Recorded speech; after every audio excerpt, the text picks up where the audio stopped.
तीसरी बात अपने बारे में वो कहते हैं कि शास्त्र पुराण, जो पुराण है, पुराण तो आपने सुनी होगी, बहुत काल्पनिक कथाएं पुराणों में भरी पड़ी है।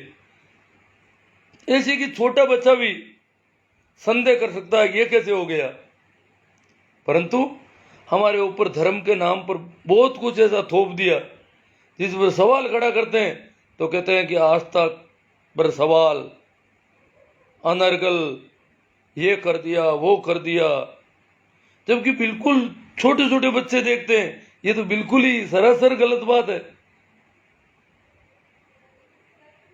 तो शास्त्र पुराण और उनमें दर्ज देवी देवताओं से मेरी कोई आस्था नहीं है, क्योंकि वे सारे के सारे दोषी हैं, सारे शास्त्र दोषी हैं। ये पवित्रता के नाम पे सबसे खोटी किताबें हैं शास्त्र, चाहे वो कोई भी किसी भी धर्म से संबंधित हो, किसी भी संप्रदाय से संबंधित हो, सारे के सारे दोषी हैं। उनको जलाने तथा नष्ट करने के लिए मैं जनता से अपील करता हूं। वो अपने भाषण में कहते हैं कि मैं पूरी जनता से अपील करता हूं, इनको जला दो, नष्ट कर दो, शास्त्रों को जला दो। हमारे यहाँ संत हुए दरिया, नागौर जिले में हुए संत दरिया की वाणी, कहते हैं लाख वाणी थी उनकी। वो जो बोलते थे उस वाणी को लोगों ने लिख लिया, और जब उनको पता चला कि मेरी वाणी को लिखा गया ये तो शास्त्र हो गया, और शास्त्र से संत का क्या लेना देना, संत शास्त्र के खिलाफ होते हैं। कबीर कहते हैं ना, पोती पढ़ पढ़ जुग मुआ, अरे पंडित भया ना कोई। इन किताबों को, इन शास्त्रों की पोतियों को पढ़ पढ़ पूरा जगत मर गया, पर कोई पंडित नहीं बन सका। कैसा पंडित? जो प्रेमियों ढाई आकर प्रेम का पढ़े सो पंडित हो, जो प्रेम से जिसका हृदय भर जाता हो वो पंडित है। इन शास्त्रों से नफरत पैदा होती है। तो उन्होंने कहा, कभी दरिया भी कहते हैं अपने बारे में, रंजी शास्त्र ज्ञान की पल में दीनी झाड़। शास्त्र ज्ञान का कचरा, रंजी यानी रेत, धूल धमास, वो मेरी गुरु ने झाड़ी।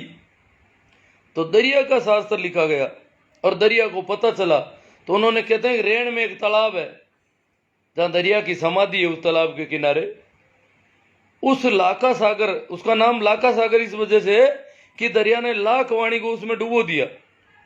कागज पर लिखी हुई बातें थी, बड़ा शास्त्र बन गया था।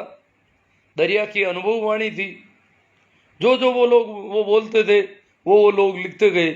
दरिया ने सबको डुबो दिया तालाब में कि शास्त्र खड़ा नहीं होना चाहिए।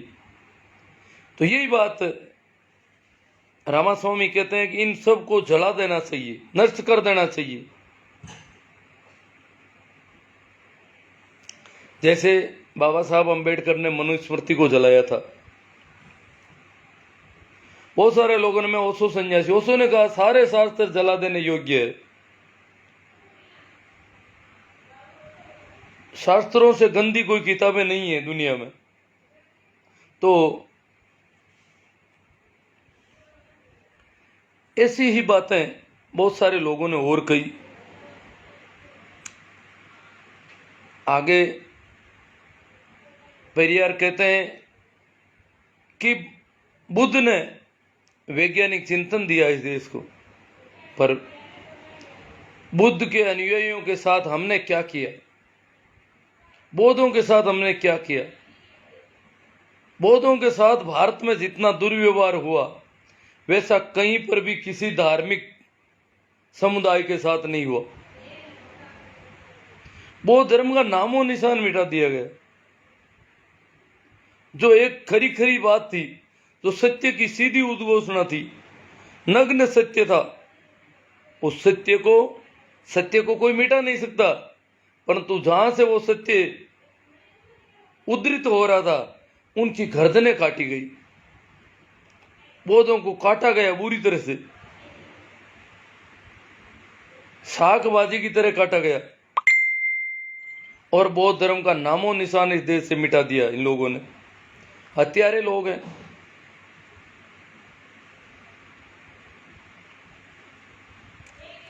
वो कहते हैं कि इस देश के लोग हत्यारे होंगे।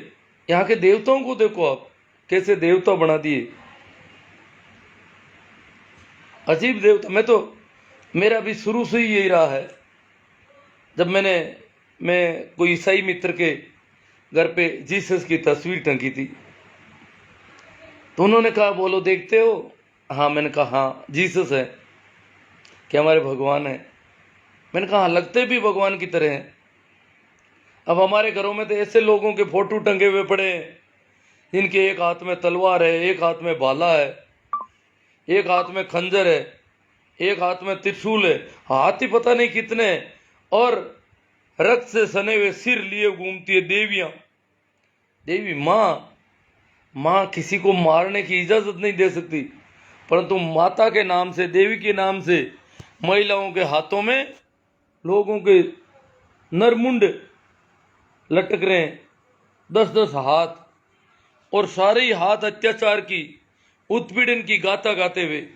इतने शस्त्र, हिंसक शस्त्र इनके हाथों में, इनको कैसे देवता माने? ये तो कितने खतरनाक दुर्दांत आतंकी की तरह लगते हैं वो लोग। उनकी तस्वीरें घरों में टंगी रहती हैं। बच्चों को समझाया जाता है ये भगवान है, ये हमारा देवता है, ये देवता तुम्हारे फायदा करता है, और देवता के हाथ में ऐसे भयानक अस्त्र शस्त्र, इन्हें कैसे देवता माने? ये तो हम शुरू से आदी है इनको देखते हुए। इनकी तस्वीरें टंगी है, इनकी अगरबत्ती होती है, इनकी हत्था जोड़ी होती है, तो हम एक हमारे अंदर संस्कार घुस जाता है हाँ। और लाखों करोड़ों लोग ऐसा कर रहे हैं, सारी भेड़ें एक ही सीध में जा रही है, तो यूं लगता है कि शायद ये कोई देवता है। और शायद का सवाल ही खड़ा नहीं होता, क्योंकि लाखों लोग गलत थोड़ी हैं। एक ये भी तो प्रजातंत्र का तकाजा भी यहाँ काम करता है। इतने लोग गलत थोड़ी हो सकते हैं, इतने लोग बेवकूफ या मूर्ख नहीं हो सकते। हालांकि संतों ने तो कहा ये सब मूर्ख हैं। दरिया ने कहा पूत मात पैदा करे, नहीं किशनदास ने, कि बेटा मां को पैदा कर रहा है, माता जी का मंदिर बना रहा है, मूर्ति बना रहा है, तस्वीर बना रहा है, उसकी स्थापना कर रहा है। बेटा मां को पैदा कर रहा है, और कर जोड़े हाथ, अरे किशनदास अकेली जगत। क्यों? तो ये तो सब मूर्ख हैं, सारे के सारे मूर्ख। किशनदास अकेली जगत किस विद होई साथ। तो इतने मूर्खों का जमावड़ा है। और इतने लोग अगर उनको देवता मानते हैं, जो धनुष तीर, तरह तरह के तीर, तो भाले, बरछी लिया हुए खड़े हैं, तो हम भी सोचते हैं हाँ देवता ही है। ये एक संस्कार घुस जाता है। परंतु जो भी बाहर का व्यक्ति आता है और उन तस्वीरों को देखता है, तो उसे लगता है कि ये इतने गलत आदमियों की तस्वीरें घरों में कैसे टंकी है? इसका मतलब घर वाले भी बहुत बड़े हिंसक जानवर है। ये तो अभी भी मार सकते हैं।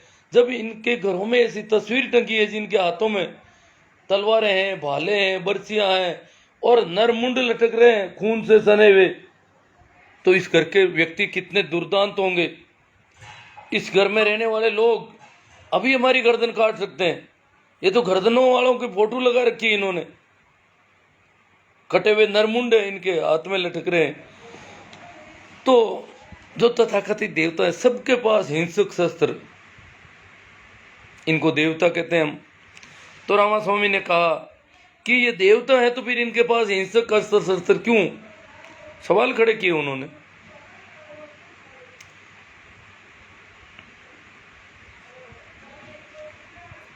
रामास्वामी बहुत छोटी उम्र में, चौथी क्लास में पढ़ते, 10वीं में थे, 10 साल के थे। उस समय उन्होंने घर बार उन्होंने पढ़ाई छोड़ दी और पिता के व्यापार में जुट गए। पिता बहुत बड़े व्यापारी थे, परंतु वही सवाल खड़े करना, जगह जगह पिता की छवि को नुकसान होने लगा, क्योंकि वो तो हर जगह सवाल खड़ा कर देते। हर बात को सीधी अपनी आंखों से देखते और सवाल खड़ा करते। उनके घर पर पूजा पाठ करने वाले लोग आते थे तो उनका आना दूभर हो गया। रामास्वामी के पिता बहुत धार्मिक व्यक्ति थे, घर में कर्मकांड होते थे, पर उनका बेटा सवाल करता तो कर्मकांडी पंडित थर थर कांपने लगते। क्या जवाब दें इसकी बातों के, कैसे जवाब दें हम, ये तो बातें ही अधर्म की है सारी की सारी। वो भी दिखने लगे, आना बंद कर दिया। रामास्वामी के पिता के व्यापार पर भी उल्टा असर पड़ा। रामास्वामी की शादी कर दी। कहते हैं कि पेरियार की पत्नी के गले में हंसली थी पहनने के लिए, बालियां वगैरह थी। पेरियार ने कहा ये खिल्ले पाती क्यों? मैं बता दूं, मैं भी इसके सख्त खिलाफ रहा हूं सदैव, परंतु मेरा अपना अलग हिसाब है। मैं सिर्फ मेरे तक सीमित हूं। मैं परिवार के किसी भी व्यक्ति के ऊपर मेरे विचार थोपने अत्याचार समझता हूं। उनकी स्वतंत्रता में बाधक समझता हूं अपने आप को। मैं किसी को परतंत्र बनाने का जिम्मा अपने ऊपर नहीं ले पाता, इसलिए मैं किसी को कुछ कहता नहीं हूं। हालांकि मेरे शादी के समय जो सोने की चेन डाली गई थी वो मैंने कभी गले में नहीं डाली, जो मुझे उपहार रूप में मिली। और किसी प्रकार के खिल्ले पाती कि मैं चर्चा भी नहीं करता, इनका महिमा मंडन भी नहीं करता। इनकी क्या महिमा गानी। पर रामास्वामी ने अपनी पत्नी की हंसली निकलवा ली। निकले हुए गहनों पर तो मैं भी क्या है कि ये जो बेड़ियां होती थी चांदी के कड़े हमारे घरों में, और बिना चांदी के कड़े की कोई महिला रह ही नहीं सकती। इस पूरे इलाके में कोई थी नहीं, सबको पहनने ही पड़ते अनिवार्य रूप से। और कहावत यहां तक चल पड़ी, जैसे विधवा के बहुत अपशुकुन मानते हैं, विधवा से भी ज्यादा अपशुकुन अगर किसी के पैर में कोई कड़ी नहीं हो तो उसके माने जाते। कहते थे कि रंडी मिल जाए पर बंडी नहीं मिलनी। मतलब विधवा भले ही मिल जाए सामने, परंतु जिसके पैरों में कुछ पहना हुआ नहीं है वो नहीं मिलनी चाहिए। और पैरों में कड़े थे चांदी के बड़े बड़े बेड़ियों की तरह। मैंने कहा आप कहते हो ये सुंदर है, ये कैसे सुंदर है? ये तो बेड़ियां हैं सीधी सीधी। ये तो आप हजारों लाखों लोग पहनते हो तब आपको लगता है ये गहना है। मैं कहानी कहा करता था, बेस्टिल की जेल जो लुई 16वां था फ्रांस का, लुई 16वां को जब पदच्युत किया गया, एक विलासी राजा था। फ्रांस की राज्य क्रांति आपने सुना होगा। फ्रांस की राज्य क्रांति 1789 में होगी शायद। फ्रांस की राज्य क्रांति में राजा को राजगद्दी से उतार दिया गया और राजा की जेल में पहले के कुछ क्रांतिकारी जेलों में थे, बहुत बचपन में डाल दिए गए थे जेलों में। उनको जब बाहर निकालने की बात हुई तो वो बाहर जाना नहीं चाहते थे, क्योंकि वो बचपन से जेल में थे और जेल उन्हें राजमहल की तरह लगती थी। जेल छोड़ने को कुछ लोगों को जबरदस्ती निकाला तो वो वापस भाग करके अंदर चले गए, क्योंकि वो बाहर की हवा उन्होंने देखी नहीं। उन्होंने सोचा बाहर पता नहीं कौन सा है, यहाँ कोई खतरा ही नहीं, पूरी तरह पेटी पैक।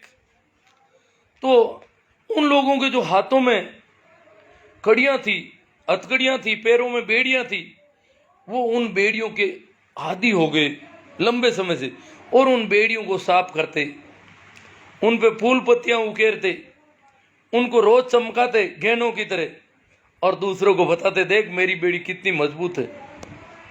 अब बेड़ी मजबूत होना मतलब गुलामी मजबूत होना, परंतु उनको क्या पता ये गुलामी की बेड़ियां हैं। जब लोहारों को बुलाया गया और उनको काटने की कोशिश की तो वो तड़पने लगे कि ये कैसे काटोगे, ये काटोगे तो फिर हमारा क्या होगा, हम मर जाएंगे। मतलब इन बेड़ियों से उनको घेड़ों की तरह हो गया, बेड़ियां घेना लगी। वैसे ही मैं इनसे कहा करता था कि ये बेड़ियां हैं, आपको घेना लग रही है। तो इसी सिलसिले में आज से 27 साल पहले मेरी पत्नी के ऑपरेशन के दरमियान उनकी बेड़ियां निकाल दी गई अस्पताल में। वहां कोई उनको बुलाया अस्पताल प्रशासन ने और बेड़ियां निकाल दी। ये चांदी के कड़े निकाल दिए थे तो बहुत अच्छी बात हुई। अब मैंने कहा ये कैसे भी करके ये नहीं पहने जाए वापस तो अच्छा रहे। पर जब वापस हम घर आए, दियो घर से बाहर नहीं निकल रही थी। बोली बाहर कैसे निकलूं, मेरे पैरों में है ही नहीं, आप बुला के लाओ, मेरे पैरों में वापस डलवाओ, बाहर लोग सवाल पूछेंगे और ये तो मामला बहुत गड़बड़ है। और मैंने कहा अब थोड़े दिन कैसे करके, फिर तो उसके पैर भी हल्के रह गए इतने दिन, तो अब उसको भी लगा कि ये ठीक नहीं रहेगा और यूं करके वो बेड़ियां कैसे ही करके निकल गई। आज तो हमारे गांव में शायद कोई 70-80 साल की महिला की बात अलग है, बाकी किसी महिला के पैरों में बेड़ियां नहीं है। पर आज से 27 साल पहले किसी एक महिला को अपनी बेड़ियां हटाना कितना मुश्किल मामला था। तो रामास्वामी परियार ने अपनी पत्नी की हंसली और बालियां निकलवा दी।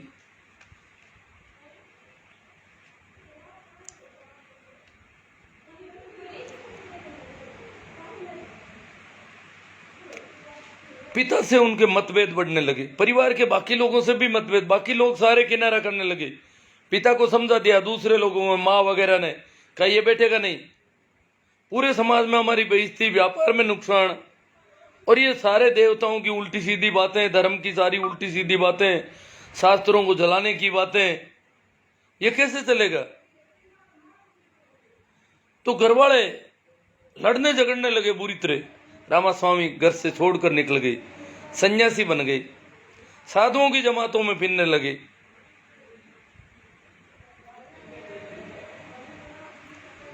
ये उनका सन्यास का जीवन था। घर वालों को भी पता नहीं था कि ये घर छोड़ के चला जाएगा। घर वालों ने सोचा कि ये शास्त्रों के प्रति प्रेम करने लगा, देवताओं को मानने लगेगा, हमारी तरह देवी देवताओं की पूजा शुरू कर देगा। जब हम इससे लड़ेंगे झगड़ेंगे तो ये ठीक हो जाएगा। उल्टा वो तो घर छोड़ के चला गया। कुछ वर्षों बाद घर वाले भी नम्र पड़े, विनम्र हुए और वापस मिले तो उन्होंने कहा वापस रह जाओ, जैसी तुम्हारी मान्यता है तुम्हारे पास, हम हमारे तरह से काम करेंगे, तुम तुम्हारे तरह से करो। और यूं करके उनको वापस ले लिया गया। यहीं से क्रांति शुरू होती है, क्योंकि वो सन्यासियों के साथ नहीं रहे। अगर वो साधु सन्यासियों के साथ रहते तो एक बहुत बड़े संत बनते, बहुत बड़े साधु बनते और सत्य की खोज करते, परंतु वो वापस घर में आकर रह गए। सन्यासी साधु भी जितने भी हुए हैं उनको वैज्ञानिक चिंतन के हुए हैं। उन्होंने अंधविश्वास और पाखंड, कर्मकांड सबका पर करारी चोट की। कबीर, गोरख, नानक, दरिया, दादू, महावीर, बुद्ध जितने भी हुए, उन्होंने इस अंधविश्वास पर निर्ममता से प्रहार किए। फिर भी वो इतना वैज्ञानिक चिंतन नहीं पैदा कर सके जितना पेरियार ने किया। साधु संत तो दोनों तरफ, दक्षिण और उत्तर भारत में सब जगह हुए, परंतु पेरियार ने जो किया वो और ज्यादा अद्भुत है।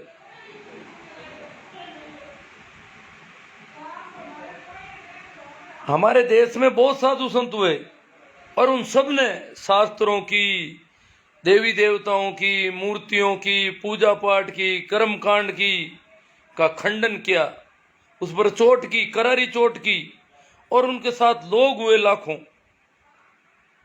फिर भी अंधविश्वास और पाखंड नए रूपों में पैदा होता गया। पुनर्जागरण इस देश में नहीं हो सका, वैज्ञानिक क्रांति नहीं हो सकी, विज्ञान पैदा भी नहीं हो सका। यूरोप हमारी तरह ही अंधविश्वासी था, पाखंड का बोलबाला था। पोप और पादरी क्षमा पत्र बेचते थे, पाप क्षमा पत्र, परंतु वहां पर पुनर्जागरण हुआ। पुनर्जागरण धार्मिक नहीं था, पुनर्जागरण एक तरह से वैज्ञानिक आंदोलन था। और उसने धर्म के ऊपर सवाल खड़े कर दिए और लोग एकदम से विद्रोही हो गए। अगर पुनर्जागरण धार्मिक लोगों ने किया होता तो पाखंड और अंधविश्वास के नए तरीके निकल जाते, परंतु वो लोग अलग थे, उनका चिंतन शुद्ध था, वैज्ञानिक था, धर्म से कोई लेना देना नहीं था, और उन्होंने अंधविश्वास और पाखंड को जड़ से नष्ट कर दिया। तभी तो विज्ञान पैदा हुआ। आज मैं और आप ये जो फोन लिए बैठे हैं, ये पश्चिम की देन है, ये उस पुनर्जागरण की देन है। अगर यूरोप में पुनर्जागरण नहीं होता, हमारे पास फोन तो दूर, बिजली का बल्ब भी नहीं होता। सुई से लेकर के हवाई जहाज तक सारे आविष्कार उस पुनर्जागरण की बदौलत हुए। सारे आविष्कार पश्चिम में हुए क्योंकि वह पुनर्जागरण हो गया। अंधविश्वास और पाखंड मटिया मेट कर दिया गया। तो वैज्ञानिक चिंतन हमारे देश में भी अगर देखा जाए तो मेरी मान्यता है कि उत्तर भारत और दक्षिण भारत में जो वैज्ञानिक चिंतन का अंतर है, उसका सारा श्रेय एक आदमी पेरियार को जाता है। पेरियार की वजह से दक्षिण भारत उत्तरी भारत की वनिस्बत काफी वैज्ञानिक है, काफी तकनीकी है, काफी तर्क और बुद्धि से बात करता है। उत्तर भारत की तो हालत खराब है अगर देखा जाए तो। हाँ, राजनीति है यहाँ पर, क्योंकि राज पर तो कब्जा है उत्तर वालों का, परंतु वैज्ञानिक चिंतन, टेक्नोलॉजी, विज्ञान की पढ़ाई, ये सारा दक्षिण में उत्तर के बजाय कई गुना ज़्यादा है। और इसका श्रेय जाता है पेरियार स्वामी को, क्योंकि वो एक धार्मिक व्यक्ति नहीं थे, एक तरह से वो पुनर्जागरण वाले ही व्यक्ति थे। आंदोलन का कितना चला, परंतु उत्तर और दक्षिण में जो फर्क डाल गए वो पेरियार डाल गए। पेरियार के जीवन पर थोड़ी बात करता हूँ। पेरियार वापस घर आ गए। बहुत सारे लगभग 30-40 संगठनों से वो जुड़ गए, जो उनको ठीक लगा उनसे जुड़ गए। फिर उनका कांग्रेस से जुड़ना हुआ तो उन्होंने सभी से त्याग पत्र दे दिया और कांग्रेस के साथ हो गई। कांग्रेस के असहयोग आंदोलन 1920 में कूद पड़े। असहयोग आंदोलन में दक्षिण में काम करने की, नेतृत्व करने की सारी जिम्मेदारी पेरियार को मिली कि दक्षिण में आप नेतृत्व करोगे इस आंदोलन का।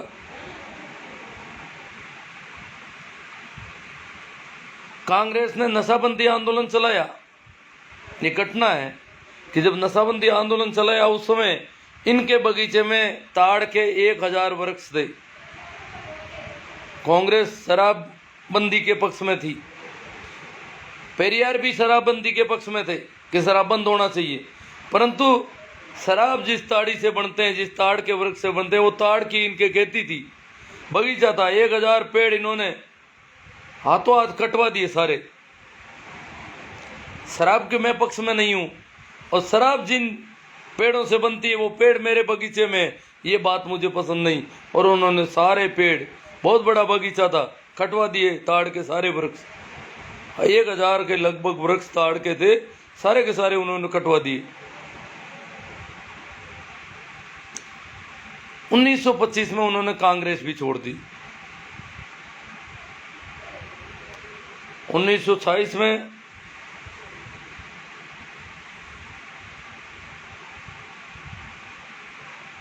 वो जस्टिस पार्टी से जुड़ गए।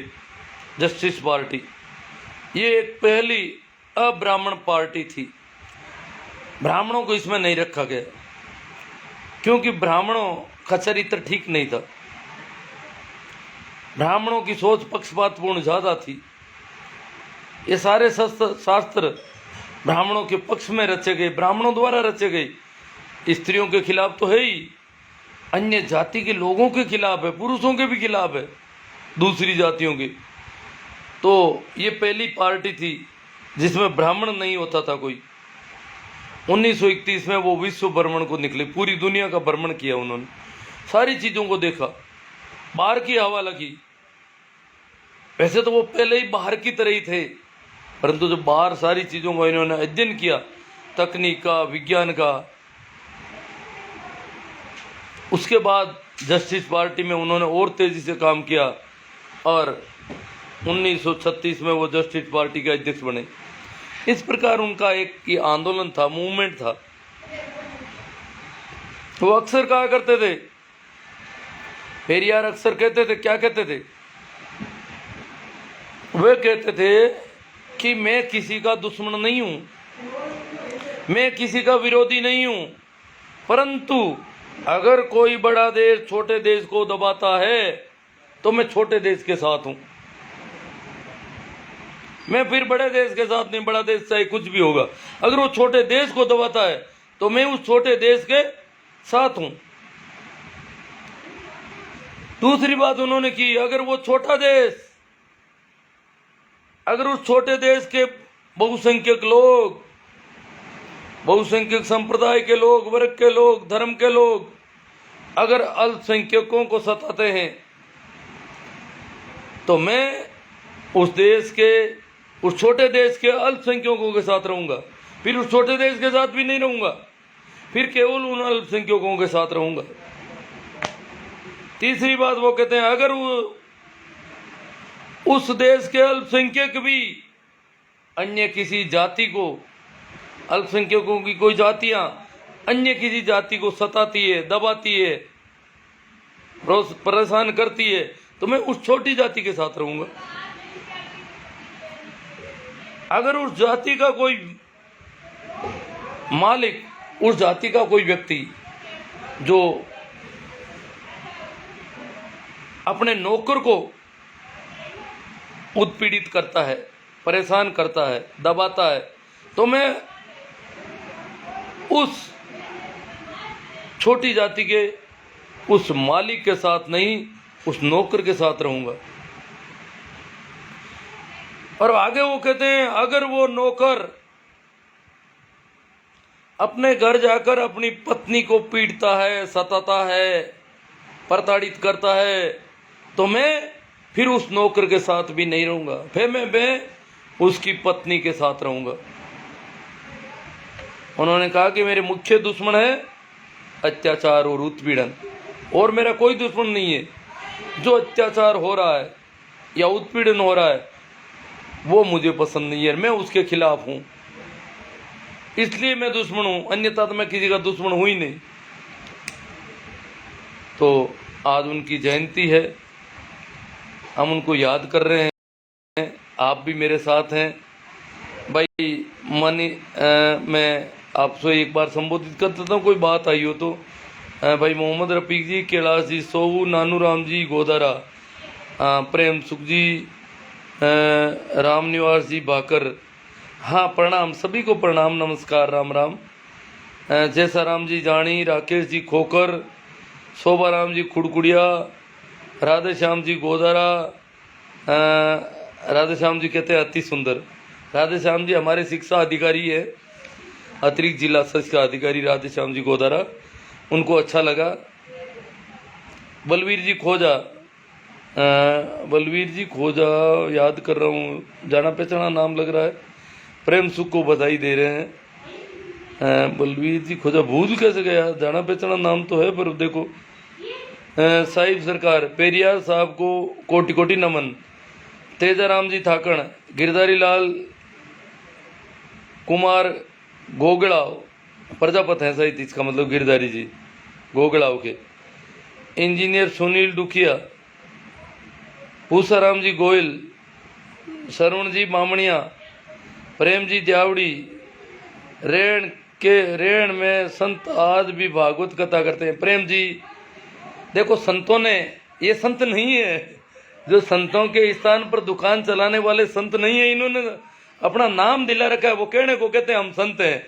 इतने संत आ गए, वो तो उन्होंने धोती को खुला कर दिया और उसके नाम पे कुछ कंवारे रह गए, उस नाम से अपने आप को संत घोषित करते। ये लोग संत नहीं है। संतों की वाणी में वेद कथा सुन सीख के, ये जो भागवत कथा वगैरह करते हैं ना, उनके बारे में संतों की वाणी क्या कहती है? वेद कथा सुन सीख के बाचे करे विचार, अरे नाम निराला रह गया कर कर लोकाचार। ये जो भागवत कथा, जो कथा वगैरह होती है, इनको लोकाचार बताया है। ये लोगों को राजी करने के लिए काम की चीजें हैं, इनका धर्म से कोई लेना देना नहीं है। पहले तो नहीं करते थे, राम सने कबीर पंथी ये कथा वगैरह नहीं करते थे प्रेम जी, परंतु आजकल इनको लगा कि इस व्यापार में फायदा है, फिर ये व्यापार के हिसाब से कर रहे हैं, सारे दुकान को जमाने के लिए कर रहे हैं। बाबूराम जी थावरिया, ईश्वर नहीं है, ईश्वर बिल्कुल नहीं है। जिसने ईश्वर को रचा वह बेवकूफ है, जो ईश्वर का प्रचार करता है वह दुष्ट है, साथ ही जो ईश्वर की पूजा करता है वह बर्बर है। ये पेरियार साहब ने कहा और कहना ही पड़ता है। जैसे मैं ओशो का सन्यासी हूँ, ओशो तो बिल्कुल साधु है, सन्यासी है, आस्तिक व्यक्ति है, आस्था रखने वाले है, परंतु उन्होंने खिंचाई की, उन्होंने कहा ईश्वर मर गया है। अब ओशो जैसे व्यक्ति कहते हैं ईश्वर मर गया, और उन्होंने यही पेरियार की तरह सभी संगठित धर्मों की सख्त खिलाफत की, और उन्होंने कहा कि सारे शास्त्र जला देने योग्य है, जितने भी शास्त्र है वो जला देने योग्य है। तो ये पेरियार साहब तो खैर कहना ही है उनको। तो पेरियार ने धर्म और ईश्वर को लेकर कई अहम सवाल खड़े किए। उन्होंने कहा ईश्वर को लेकर 15 सवाल उठाए थे, जो इस प्रकार है, क्या तुम कायर हो जो हमेशा छिपे रहते हो, कभी किसी के सामने प्रकट नहीं होते?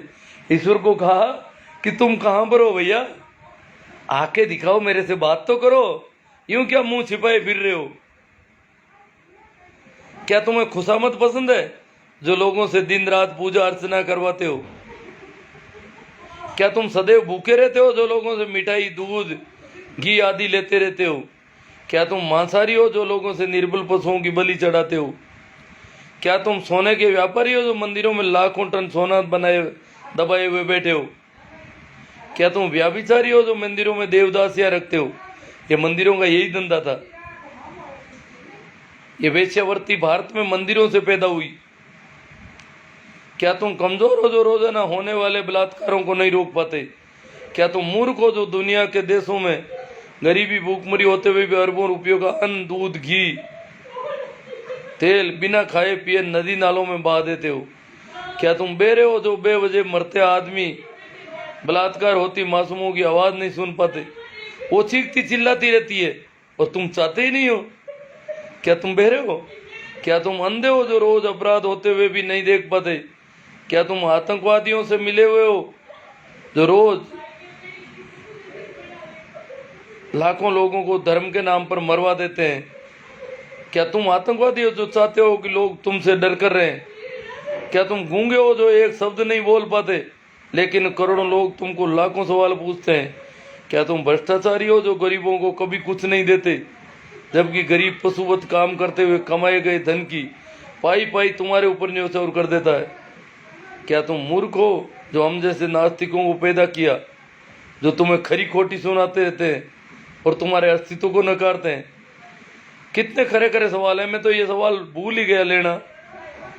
धन्यवाद भाई, ये सवाल पेरियार साहब के सवाल जो यहाँ इस लाइव के लिए खड़े किए थावरिया जी ने, आपको बहुत बहुत धन्यवाद जो आपने ये इसमें रखे। अजमेर सिंह, श्रवण राम लीलावत, लक्ष्मण जी संकोया, बाबूलाल जी बेड़ा,